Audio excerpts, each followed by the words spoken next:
Hey guys, what's up? It's Sean, Autotopia LA. Today we're here with Jody, who's been kind enough to come over on his Saturday. And you guys know us, we're not purists here. So we don't mind when LS motors end up in Mustangs. We don't mind when small block 350s end up in old Fords and stuff like that. So we certainly don't mind what Jody's done with this truck. What year is it again? 68. It's a 68 C10. When you got it, was it a clean one? Not at all. No. Total project. $1,000 farm truck. Really? I found a receipt in there for a sow. Where? $15. From where did it come from? Up past Bakersfield. Okay, so a California truck. So now this is where the curious question comes from. You said the other day you're a Mopar guy. So check this out, you guys. Let's start there. Can we pop the hood? And this is awesome. So we've got a Hellcat motor in here. Yep. Little juiced up. Was my 50th birthday present to myself. Bought myself a Hemi crate motor. Couldn't leave it alone. Did a pulley upgrade and injectors. 745 to the wheels. 745 to the wheels. And these weigh nothing, right? About 800 pounds less than a Challenger. Got it. Okay. So I get it, you're a Mopar guy, right? So I get the Hemi, but why a C10? Is it a truck you just have a love for? I had one when I was a teenager, yeah. Got it. And I had a lot of vehicles I was in my teens, bought and sold them, me and my friends. The old recycler days from around here, I don't know if you guys know. Yeah, sure. I come from the Mopar world. I had a 70 Cuda for 32 years, I think. I sold about 3-4 years ago. Yeah. I had this at the same time, and I found myself driving this before. Before it had the Hellcat motor, it had another Hemi, a 6.4 out of a newer Challenger. Yeah. So this was just a direct replacement. So you're making big power to the tires in this. I've got to assume that you've done everything else to deal with the power you're putting through. You don't seem like the kind of guy that throws power in a truck and then calls it a day. It has the Challenger 6-speed trans, and it has a Curry 9-inch 35 spline. Nice. Good, everything's good. Yeah. And how about, is it still like stock chassis wise? The frame is stock. It has upgraded suspension components, double adjustable shocks, Porter-built A-arms. So I see Willwood. I'm assuming you've got big brakes on this. Mm-hmm. And dude, I'm an HRE guy. I love what they do. So you are airbagged. What do you run on it? AccuAir. Okay. That's kind of the go-to, isn't it? Yeah. There's a sensor on each corner.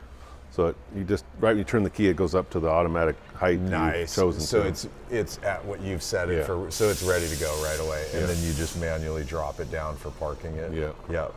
What do you have for tires on here? Because it looked like you have pretty big tire in the back. Actually, the back's big, but the front's pretty wide too. The fronts are 295. I think 45/20. Okay. Yeah. And then what's back there?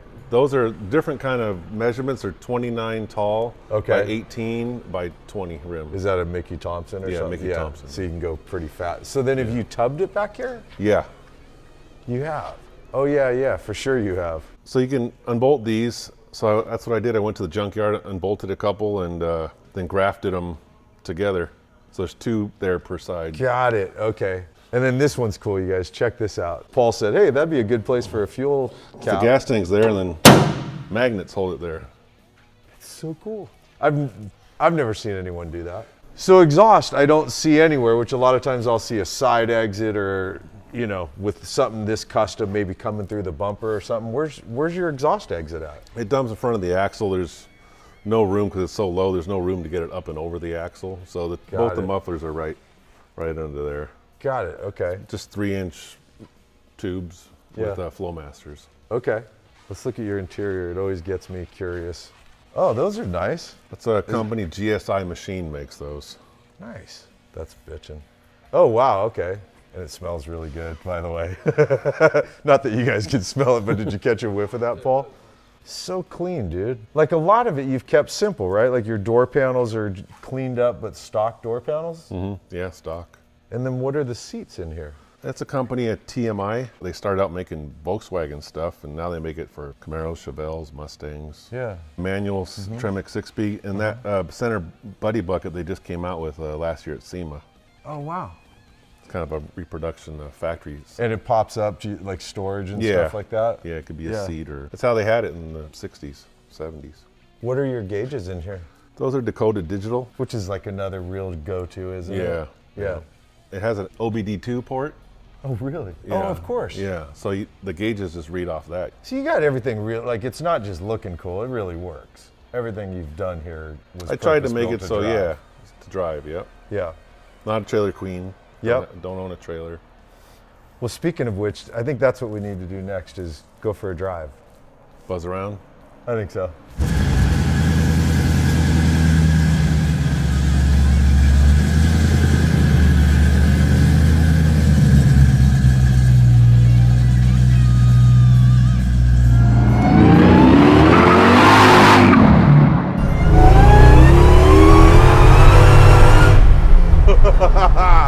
Yeah. Woo-hoo-hoo. Yeah, that's 740 to the tire, isn't it? And then it just purrs like a kitten. Yeah, this thing just motors along, doesn't it?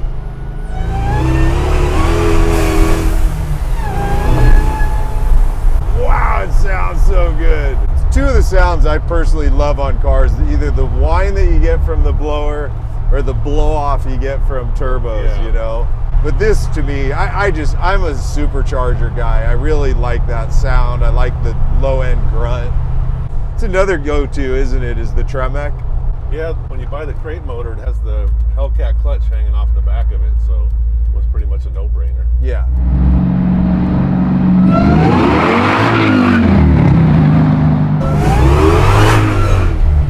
Jeez, dude.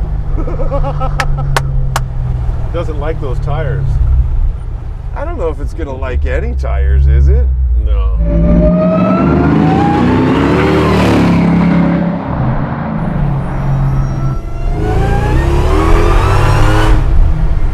Uh-oh. Burnout or not really? If you don't mind, you don't have to.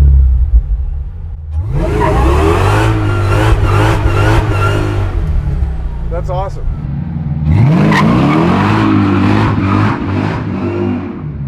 They're so dumb, burnouts, but goddamn if they're not just fun, right? Yeah. Especially when you're driving and you feel the tire sliding and the little kick you get, you know, they're just fun.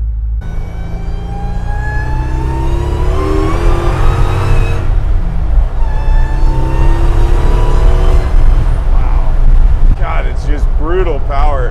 I guess to you it's not after your CUDA, but This is probably faster. is it faster? Yeah.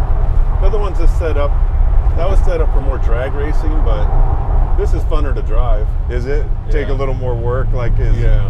Because I notice as soon as you start spinning, it's kicking both ways. Yeah, I'm used to that. Are you? Yeah. Yeah. Something I didn't ask you was I noticed through your grill you can really see your radiator. Is that what that is? That's your radiator, or is there an intercooler there There's also? an intercooler.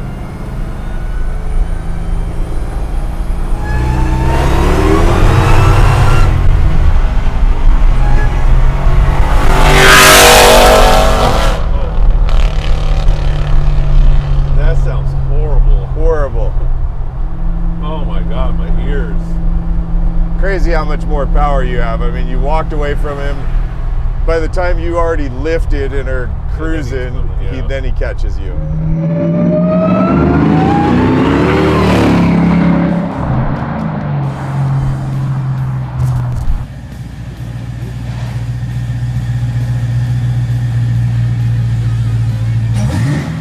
All right, you guys, that is our shoot of this completely badass C10.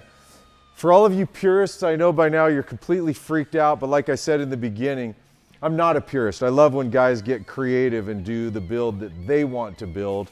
And that's exactly what Jody did here. And not only did the build he want, but made it work. I mean, this thing really works. It looks great. All his choices on it, absolutely just love this C10.